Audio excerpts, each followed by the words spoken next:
have to say, I spent after a long time of not going around with my films very much. I've in the last year been traveling more with my work, and so you're very lucky to be here. You're very lucky to have a place like this that exists, that like actually has projectors, that has a venue, that has a relatively, you know where it's going to be. Right, a light industry, but the reason I say that is that that isn't true anymore in a lot of parts of the country. The San Francisco Cinematheque is a name. It's not a venue. It's sort of sad where we're at now. Avant-garde film screening kind of mirrors, and Spaces kind of mirrors the income distribution in this country. There are a few very bright spots, right? Deservedly or not, and then the rest of it, we're back to the 60s. And I can say that. That's where I started. So I know. We're back, and this is actually one of the most together places. It has weekly programs, it has intelligent programs, it has a committed audience, it has volunteers. But I would say there's a lot of enthusiasm and energy around the country too. There's just not money. So there are a great screen in San Francisco. When I showed there, I did a joint show of the Cinematheque, the Black Hole Cinematheque, which does great screenings. I'm not like here to tell you that you haven't noticed the apocalypse has happened. Film is dead. One of those raps. But what I'm saying is that actually it's not. We're in a difficult period. We're in a difficult period for institutionally for showing stuff. On the other hand, this is a marginal thing, right? The avant-garde, American avant-garde film wasn't supposed to replace the industry. It's a marginal thing. That we survive at all is amazing. It's fucking amazing that I'm here and that we're going to see films that were meant. These three films were shown at the Harvard Archive as part of my first decade of filmmaking. There are actually 4 other decades after that. So back around when I started to make films, I realized that I was going to make films of varying lengths. And that from being around, I started as a poet, I realized it kind of mirrored, and also I got advice from people like Brackage, or I looked at Maya Deren and Brackage's and other people's practice, and I realized I should probably try and make series. And that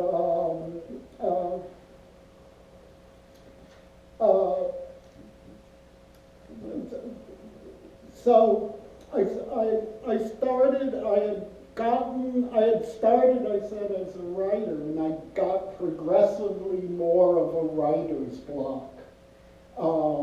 And so I had, finally, the only thing I could write were letters or little notes, which I would send to people. Then it occurred to me I could do this in film. That that I was trying to think of used films, I realized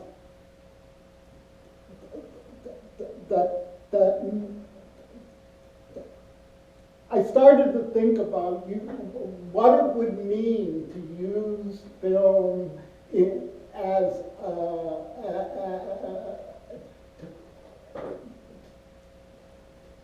the various possibilities of thinking about the way the filmmaking apparatus took notes of the world. And I thought this would be actually a pretty open and allow me a lot of leeway. Now, in a way, maybe I should have followed Walt Whitman and called all my films notes. But I decided not to do that. I'm not as smart as Walt Whitman. He was very much smarter. I should have thought about him, not Robert Duncan. So anyway, these three films are in the Note series, which now I made another one about 2 years ago. There's only 13 or 14 of them. And so these are all different ways of thinking about notes. Note to Patty was really made as a note to a person, but I mean it to be, I also was a big fan of William Butler Yeats and realized he rewrote love letters that he had written 20 or 30 years before because he thought, you know, his love letters had one function, seduction, you know, communication. But then he was also a poet, and everything he wrote was important. So he went back and rewrote them. So I thought of these films as having, not that I would go back and redo them, but that they would have both the sense of personal, like that, which always happens. Some of you I know for 40 years. There are people in this room I know for over 40 years. And then some of you I don't know at all. Some of these films may have, actually somebody showed up today. Cindy, you're in a film you've never seen. Guess what? You're not going to see it tonight either. They didn't program the right film. What do you think about?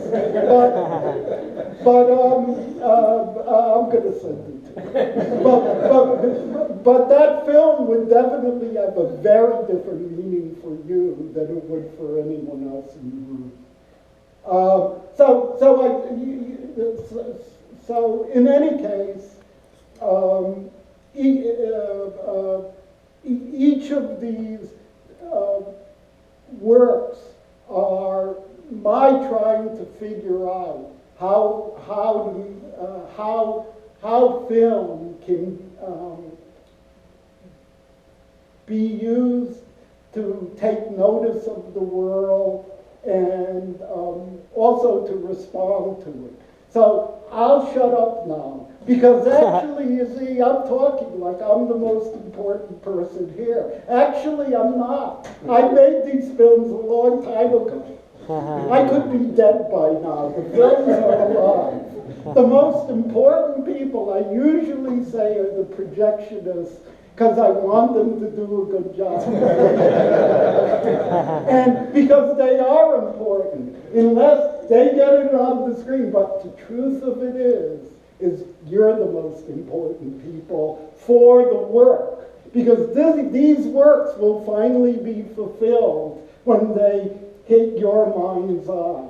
Now, I want you to do a good job. I'm not dead. I'm watching you. Do a good job. These films, this is a desperate, I described at the beginning, these are desperate times for avant-garde film. You may not have a chance to see these again.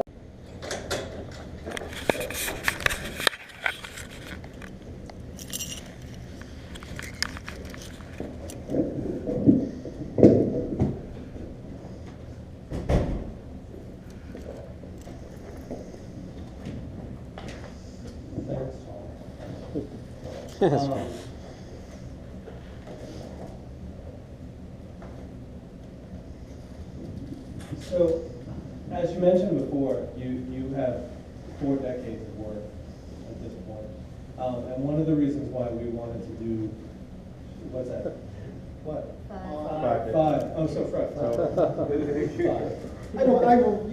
I'm a college professor. I thought you were like, stop, talk to me. That's good. But one of the reasons why we wanted to focus on these 3 films and these early notes is, one, because it's part of a coherent body of work that you mentioned, a longer series that still goes to today, but also that they describe a certain period in your career or your life, I should say, that fascinated me when I saw these films at Harvard a couple months ago. So I wonder if we could start by talking about New Left Note. One thing that has been mentioned about this film, I think Marjorie Keller wrote it first, and Piano Sidney echoed it, is this idea that this is a film that combines radical politics with radical form in a way that wasn't happening in American experimental film at the time. And I'm wondering if you could, do you agree with that assessment, this idea of radical politics and radical form? And if so, what does that mean for you? What does that mean for this film?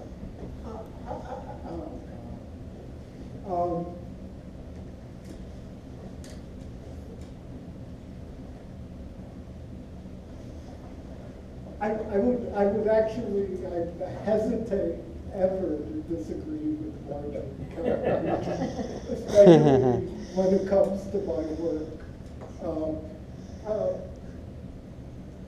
or pianos. But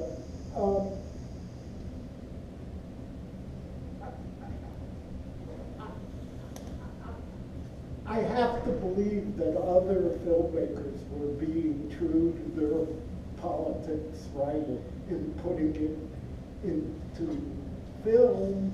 I mean,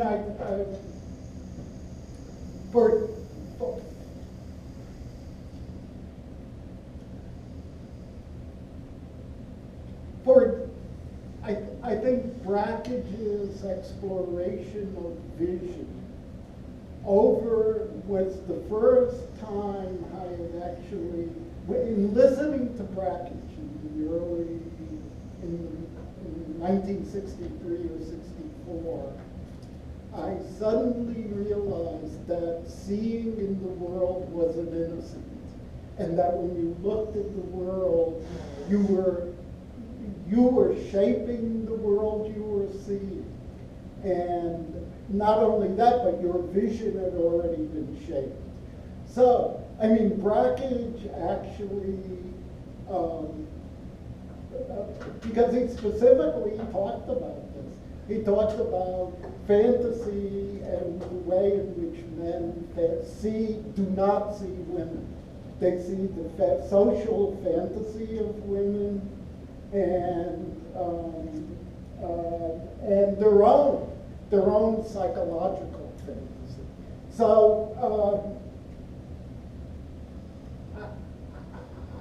I think his exploration of this idea was certainly as radical as me in social terms. Do you know? I mean, I'm saying this because I know Brackage is not thought of in these terms, right? But actually, for me, let me say this, for me personally, that and so you see in New Left Notes, I'm trying hard to see these people in a different way, to see Marjorie Keller, for example. And I mean, there are moments in the film where I know that I'm trying not to impose the dominant image of things on her.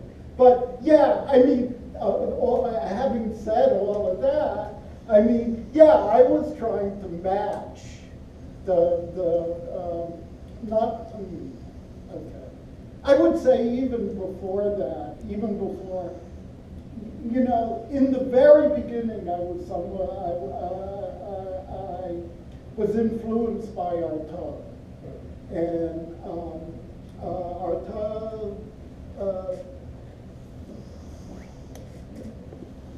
thought theater or art should provoke a crisis in the audience, and where I eventually broke from Artaud. I mean, he is this whole idea of cruelty stuff, but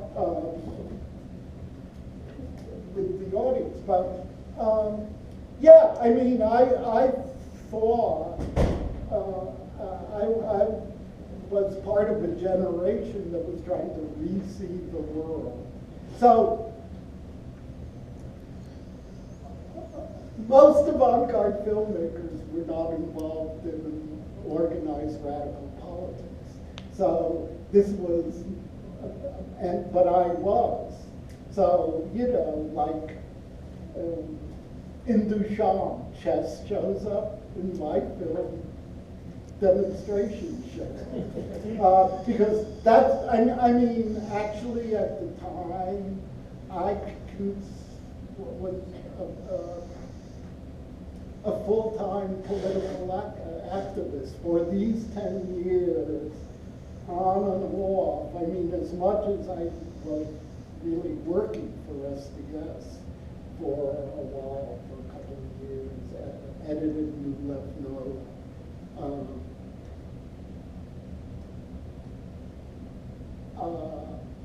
Yeah, I mean, I definitely thought that newsreel and those,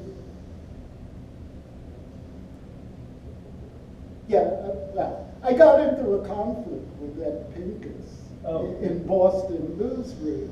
Ed Pincus and his wife, I'm trying to remember her name, but they dominated the thing. I left Boston newsreel because somebody donated 20 or 30 rolls of out-of-date film, and Ed Pincus said we should be using it.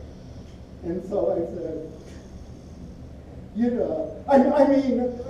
Wait, he said you shouldn't use it? No, yeah, we shouldn't use out-of-date film because it was bad production value that we should have. And I mean, I was shocked that anyone would say this, right? And I didn't want to, I left Oregon, they were very controlling. And I didn't want to come in and have an argument every week about why it was okay to use out-of-date film if you were making radical works. But I also should say, some of my different, within SDS, I often participated in theater, street theater. But our street theater, I mean, and that leads me to say something else.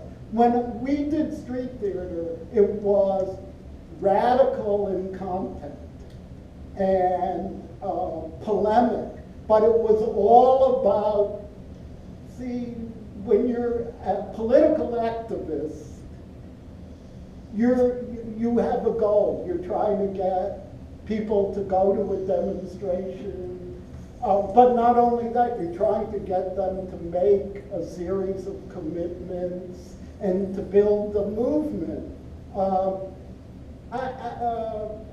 When we did these theater things, aesthetics had zero.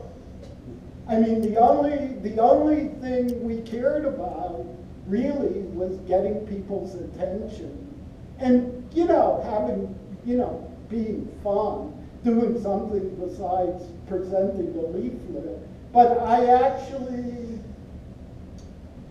Um, yeah, boy, you hit me with really, I haven't approached this question in a long time. No, but I think that's a really telling answer that when you mentioned what Ed Pincus said. Boston Newsreel and the newsreel movement at that time, their films are nothing like this. I mean, they're very much about trying to make low budget, literally news, to be documentary film crews that would create news footage that wouldn't be seen otherwise on, let's say, television at the time. And so clarity would be very important to them because they're trying to reach as mass an audience as possible, right? Yeah, but what difference does it, I mean, out of, oh boy, I'm going to actually have to I'm not saying it's an argument. I'm saying out of state film doesn't necessarily, it's not so bad. No. I mean, you know, it's only a different texture. You can work with it. My point was that we were an insurgent movement that was desperate for money. You don't look a good gift horse in the mouth. You do what you can with it. And you don't have these highfalutin production value. I mean, Ed Pincus was shooting for TV at the time. And so and those were standards that were irrelevant. I mean, this is a time when people are dumpster diving for produce. They could at least use some outdated film. Yeah. No, I mean, that was my point. Yeah. I mean, exactly that. I had just a year before that, 2 years before that, been part of a movement in San Francisco to set up free food, to feed people instead of having people go and sell their asses out on the street. What are the actual events we are seeing in New Lucknow? I know that in all the notes for it says, well, I know they're described vaguely, but what are the actual events? Oh, I mean, actually, historically, it's very interesting. One of the guys who's in it, Jeff Singleton, came to the show at Harvard. Were you there when he? Yeah. Yeah. So he in fact talked to the audience. He says, you know, when he looks at it on Vimeo, he stops it to like check out, oh, which demonstration is this? It's actually quite a good history. In some ways, the first national demonstration about reproductive rights. It's shocking that it took till 1974 or 75 to happen. But that footage, the crowds which are mainly of women carrying women,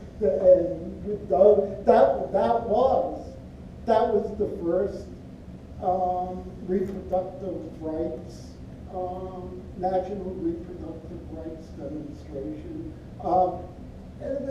There are various stuff. There are many demonstrations in Washington, some of them big, some of them small, some of them were our local sectarian that we did. One of them, the demonstration I was thinking about it against racist youth unemployment, the figures now are so much higher.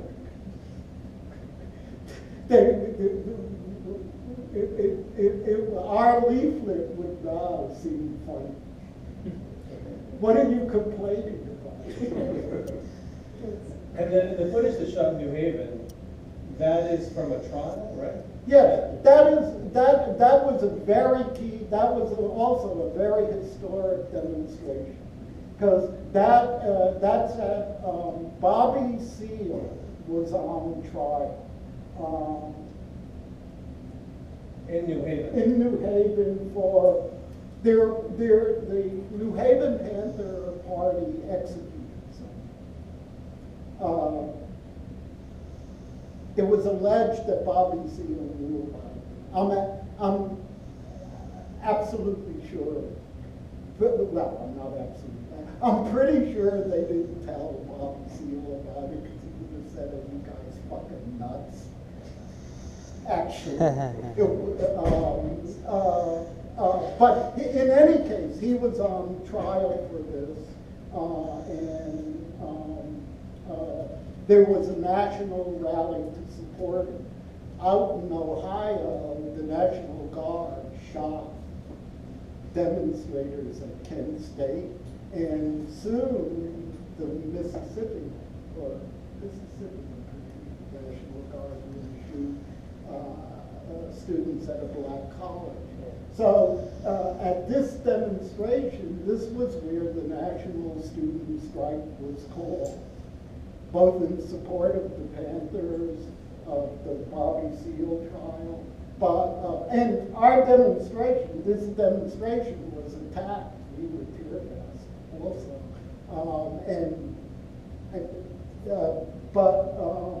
So that was a very key demonstration. And then that thing you see where with the fountains, that was shortly after that. That was a demonstration, an anti-war general demonstration about the whole thing, about Kent State. Can I ask you an aesthetic question? Yeah. New Left Note is also, well, maybe the earliest, where we see your use of tape splices, which are very visible.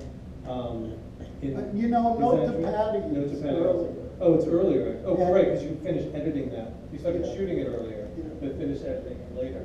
But in any case, the tape splice is something that's really distinctive in your work, in the Super 8 and Unlimited work. And it's something that, for example, I think that it influenced Luther Price for sure, because he used tape splices in similar ways.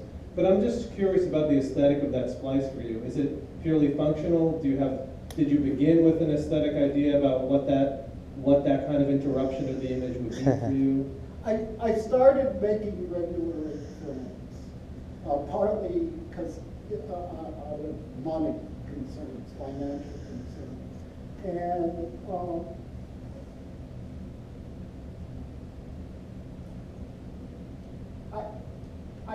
I liked making cement splices. I'm very unusual. Most filmmakers hated making cement splices, never wanted to be near them.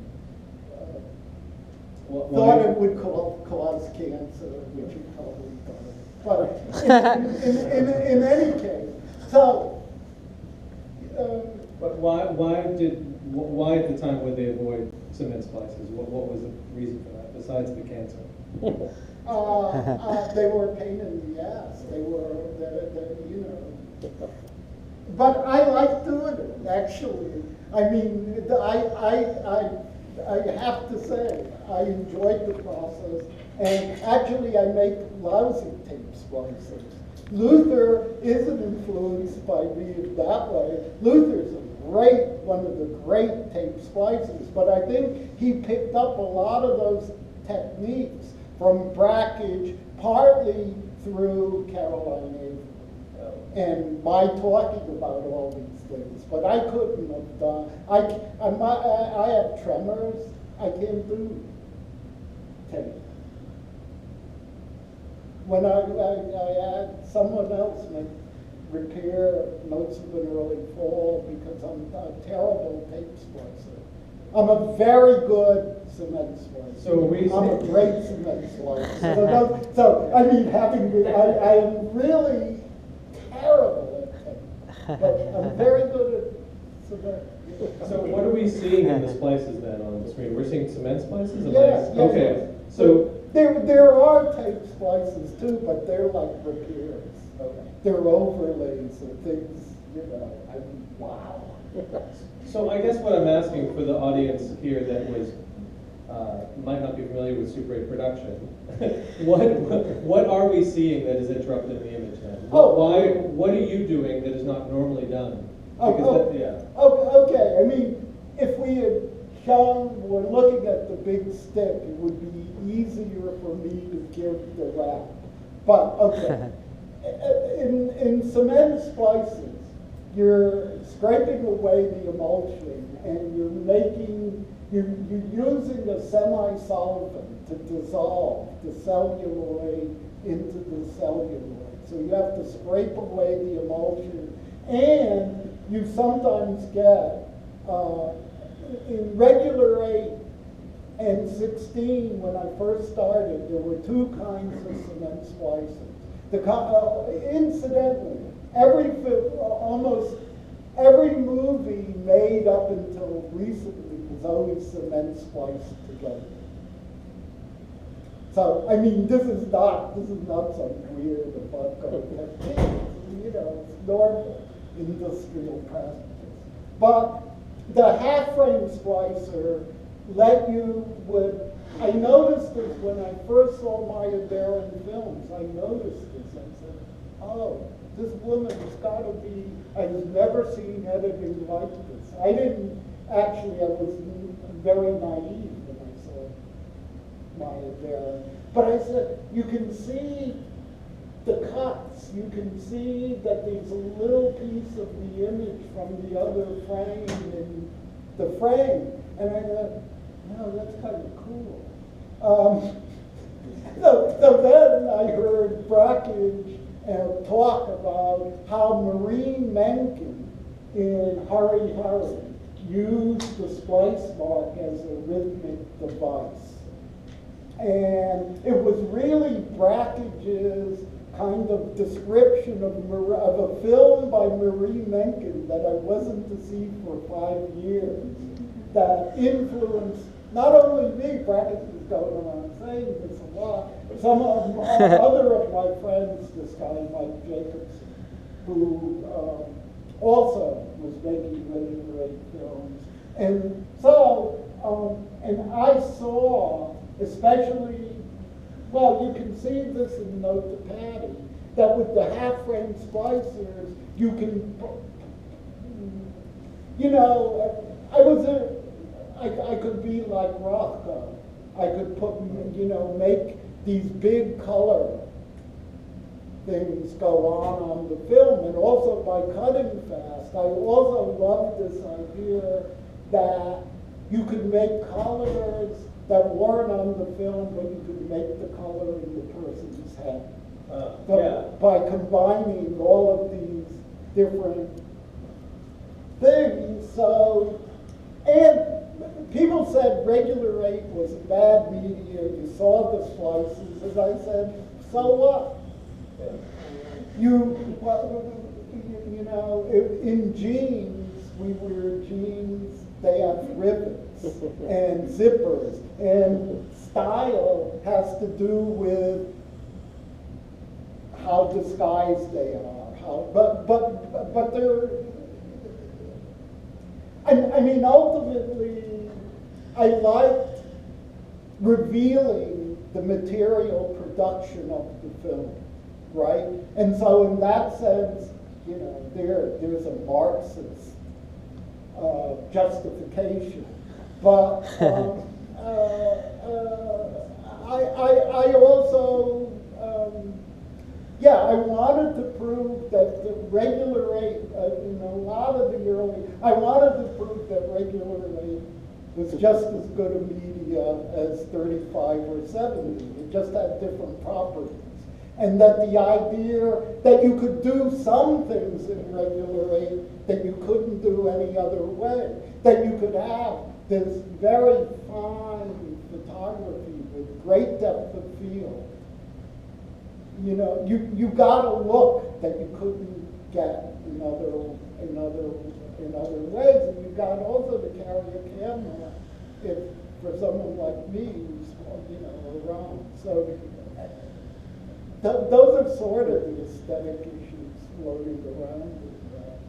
Yeah. So and then with Notes of an Early Fall, this is your first Super 8 sound film, right? So what was at stake at that moment? And people talk about this from the time that after Brackage, the silence was kind of the ideal for celluloid, so to speak. So what was at stake in you going to sound? And then your editing changes a little bit too, probably for technological reasons, but I'm wondering if there are other reasons as well.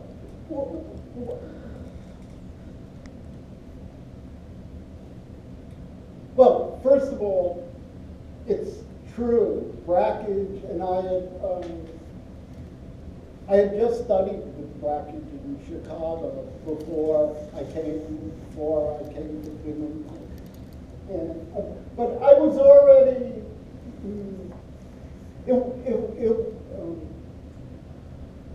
Brackage was very challenging about sound, right? And sometimes confusing.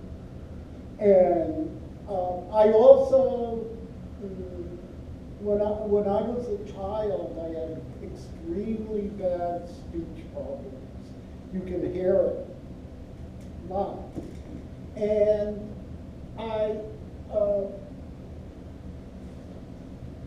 so I realized that for me, I had to learn to speak, and that the way people speak, another part, I guess for me, one of the things Brackage never really dealt with very much was sing-song. And I wanted to do sing-song. I started wanting to do it in Chicago, and it had to do with the speech thing. I wanted to work with speech, not only the content, but how people talk, how people look when they start to go inside themselves, how people look when they're trying to sell you something. You know, all of those questions of speech are maybe heightened for me in terms of portraiture. So I really, and you know, the other film I made at the time I was doing Notes of an Early Fall was Departure, which is all about speech. You can see this on video. Incidentally, you can see this. I have a huge amount of work on video. And actually, you can see Departure on video. You can't see Notes of an Early Fall. But that one is about speech, and yeah. And the other thing, at the time, I got this camera in 1976. When I was in Chicago, there was a Fairchild sound camera, regular 8 sound camera. I keep, by the way, looking at Jeff Price. He and I are two of the belong to the weirdest exclusive club in the world. People who still take regular 8 seriously. So there was this regular 8 sound camera in a pawn shop window, and I was like the Hollywood sentimental movie. I'd go there and I'd say, oh, I wonder if I should buy that. Is that a dead end? Is that, you know, this doesn't really work. But, you know, and I was playing around at the Art Institute with VHS, but there was one camera, one camcorder. And yeah, there was a huge waiting list to get to it. And I wanted something that could be used more fluidly. But I'm still. I still, and you know, my digital video work is a lot about this, it's about speech. I mean, I had the problem at this time. How do you make a print of Super 8 sound?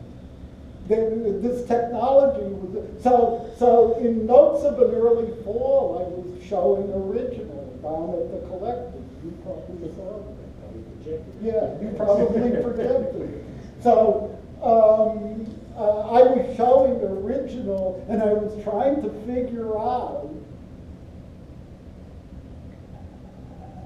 you know, the compromise between what I wanted to do with the editing and what would go through the projector. So, but and I mean, as an artist, the filmmaker's co-op version of this print is actually a truer version because it preserves, it's a two-reeler. And I really ended the film, you may or may not remember, there's an image where a little girl comes down a hillside and goes and plays in the play box, but she's screaming at her mother, I don't want to go home, I don't want to go with you, I don't want to go home. And that ended the first part. That's where, when I showed it, and then I did the other parts. What is it? It's mostly shot in Binghamton, New York, right? Yeah. And then what is going on with you in Binghamton when you're shooting this? I had already been fired. We mentioned this in our program notes.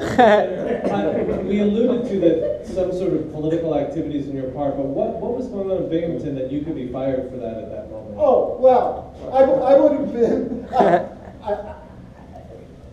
there were massive cutbacks. This was, I mean,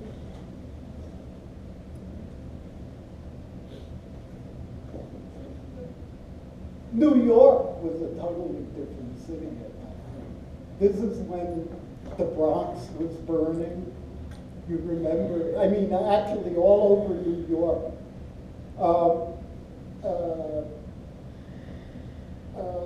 This was the budget crisis created by Rockefeller, and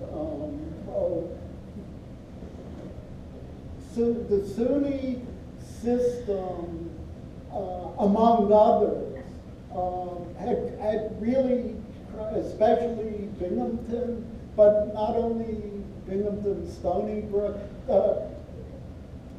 there was a vision within public education in New York of trying to create public institutions that were really great elite universities that, like, that working class people could go to, or people wouldn't be excluded on the basis of race or class.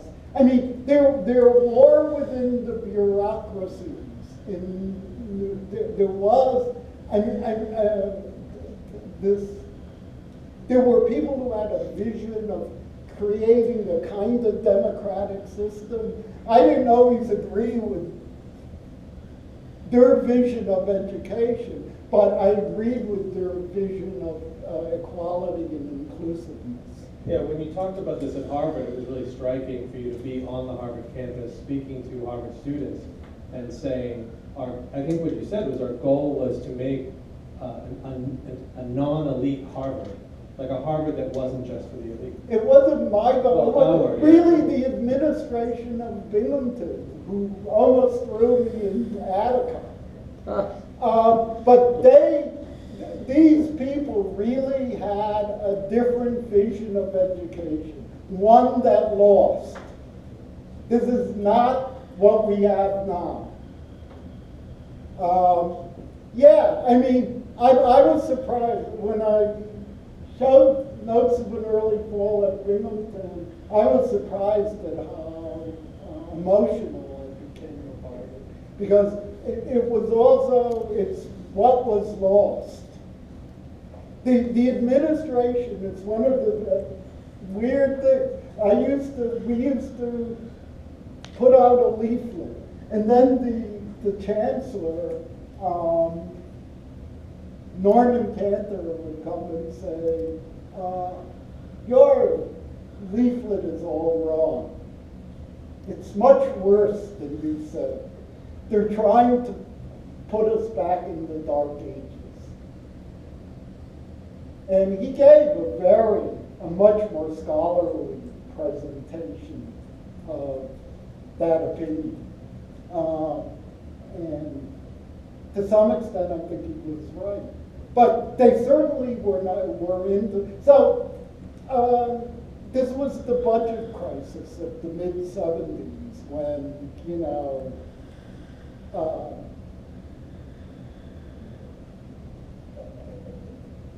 it's when New York was in a lot of trouble, when there was a tremendous hostility to the Northeast. Maybe I have one last question, and I'd like to go for questions to the audience, because I'm sure people have them. I mean, I guess just talking about this trajectory of the films you saw tonight, one thing that is interesting is that the New Left Note, it's a film about a political movement, about political actions, and those actions are in the film in very, very clear ways, very confrontational ways even. But then in Notes of an Early Fall, all this political activity you're talking about is subtext. We would never know that from seeing the film, but we might get the emotions that time would bring up. So why do you think, not that I want to make it simplified, but why one technique with one movement, a different technique at a different moment? I was still making New Left Note. Yeah. I was working, front of the second part of New Left Note was done, after New Left Notes. So they're really overlapping moments, is what you're saying. Yeah, and if you see Departure, you see somewhat more of the politics. You see me giving, it's the only time you see me in any of my work give a political speech.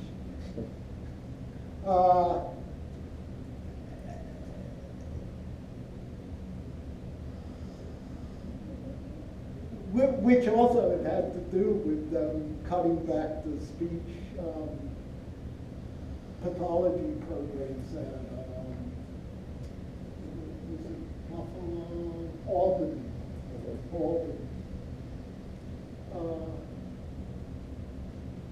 You can't. You can't make the same film. And also, when you're a political activist, you have to choose between. It's also true that Notes of an Early Fall marks the end of my being a non-stop of putting political activism before anything else.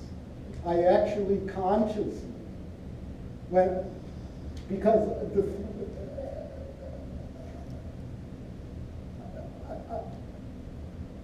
I had a very odd thing happen. The Democratic Party, the Republican Party, the International Ladies Garment Union, and a whole bunch of people wanted me to go work for them. What was most surprising was the Republican Party. Right? Well, But I decided I wasn't that I should put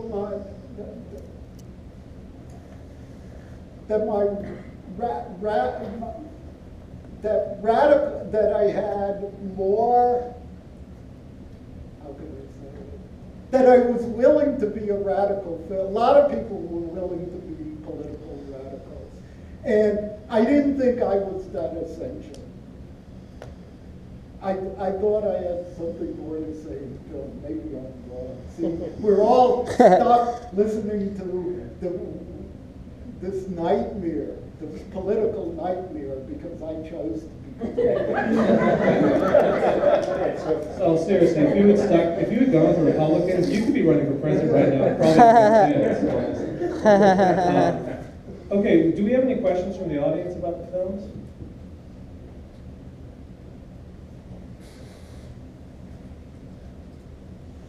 So was there anything earlier than New Left Note? Sure. Can you talk about that one? Well, my first film was Salt of the Sea. I actually made that by falling off a sailboat. And it's somewhere at the time I was trying to.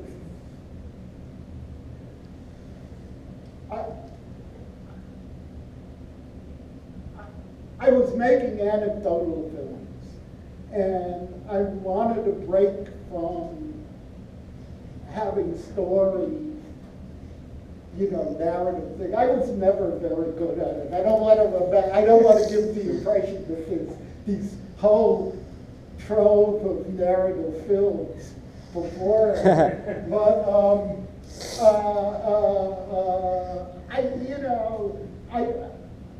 it was hard for me to move where my mind wanted to go. So when I camera, having a kind of near-death mystic experience. But when I came back, the footage was, because of the getting wet and all of that, gave me the footage I really wanted. I wanted to, I didn't know how to make abstract images. And this allowed me to do that, and there was within it, things, and this is where the spice gets. This is where I apply what I had heard from Brackage about Marie Menken and had seen in Mike Jacobson and Brackage's splice mark work. I said, gee, I could do this. So I cut. I cut the evolution of these abstract kind of forms by introducing these kind of splice rhythm forms. Any other questions? There's someone in the back.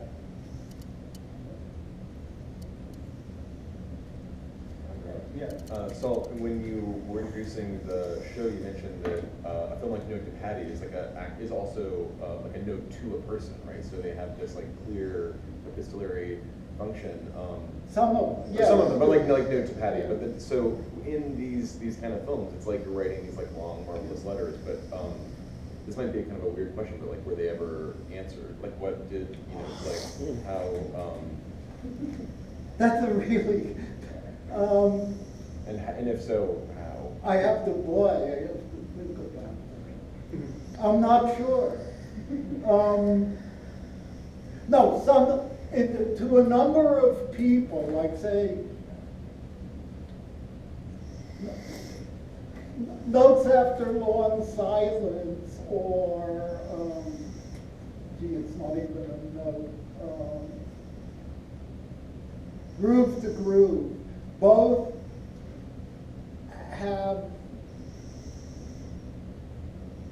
personal, intimate messages that people responded to. Say Caroline, who's in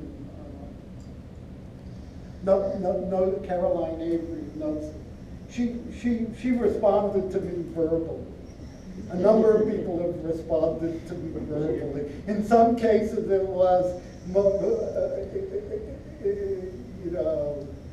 yeah, well, you can go fuck yourself. No, I'm joking around about that, but not. In some cases where people have interpreted it as critically, I've gotten responses. I don't know if any, I'm sure I must have gotten a film. Amanda Katz-Posner made a note to me. A number of people have made notes to me. That actually, that has to do with Match Girl. Match Girl by Andrew Myers? Yeah, Andrew Myers. Amanda Katz was my student and a filmmaker. And she's now doing jewelry. But she had always asked me, we were pretty close friends. She had always asked me if I knew. She was adopted, and if I knew any, and she knew her birth mother was a secretary at MIT. And I think, in fact, in one of my films, you hear her ask me that. Did I know any secretary? And I mean, of course I did, at the period of time. But then it turned out she found her birth mother, and I knew her roommate.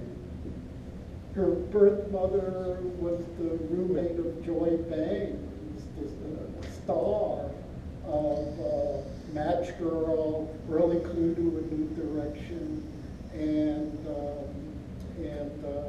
Night of the Cobra. So she made me, you can see this on YouTube. Note to Saul, Google it, Note to Saul, and the cats.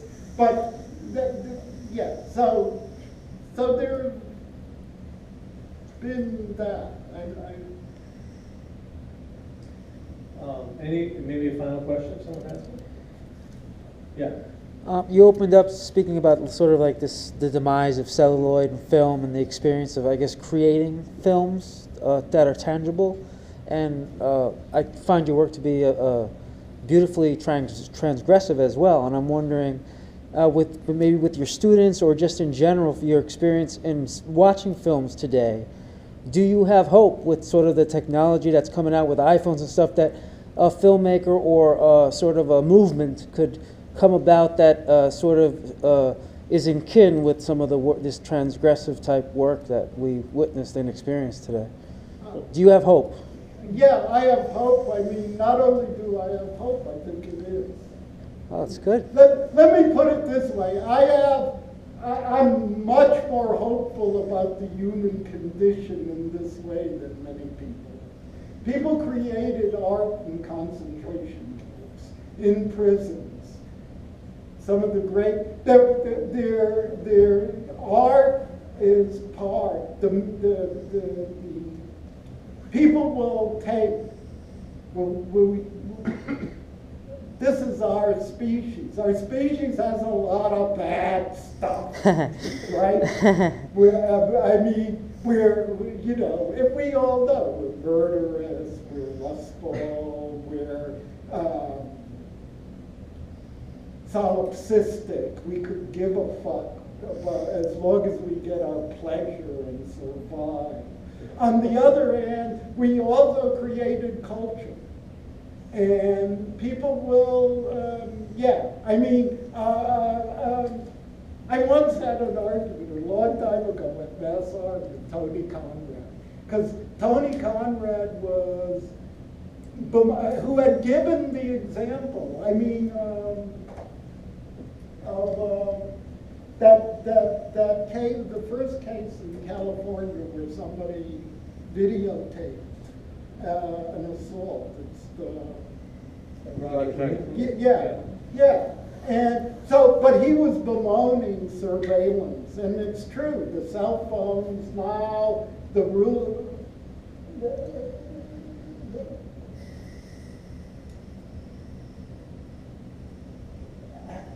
Has tremendous, you know, but it's a dialectic. The Rodney King surveillance, the Black Lives Matter. There aren't really more black unarmed men being killed. If you look at the slogans in New Left Notes, you'll notice we get slogans about that. The things that's changed is the cell phone. Is the cell phone says, see, and also lets people link to each other. So, and I do think there's an alternative movement in moving image. It may not be,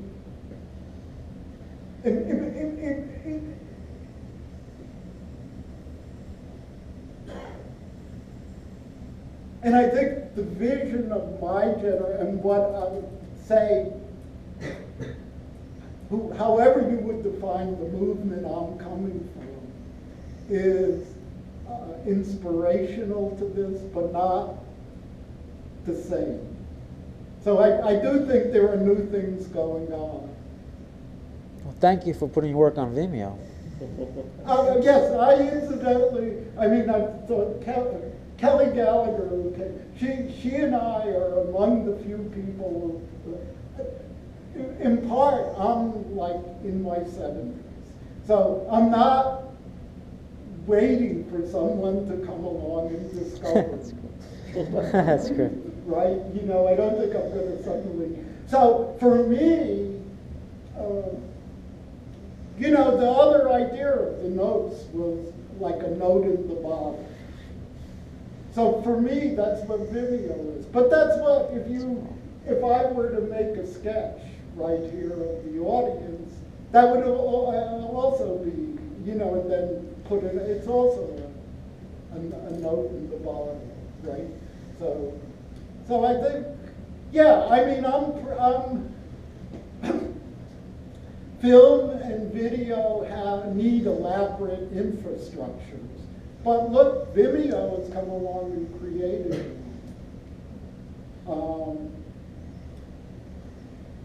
We used to talk about, we used to talk about when film could become like poetry.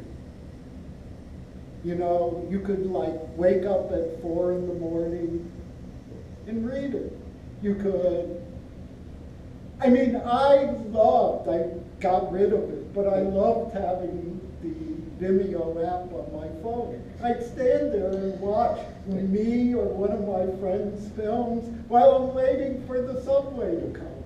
That's cool. Hey, this is paradise. That's cool. In 65, I would have thought this was a utopian vision. So it's always Dickens at the beginning of Tale of Two Cities said it's the best of times and it's the worst of times. But it's all the times we're going to have. That's great. Great song. So seize the time. That's great. Thanks a lot.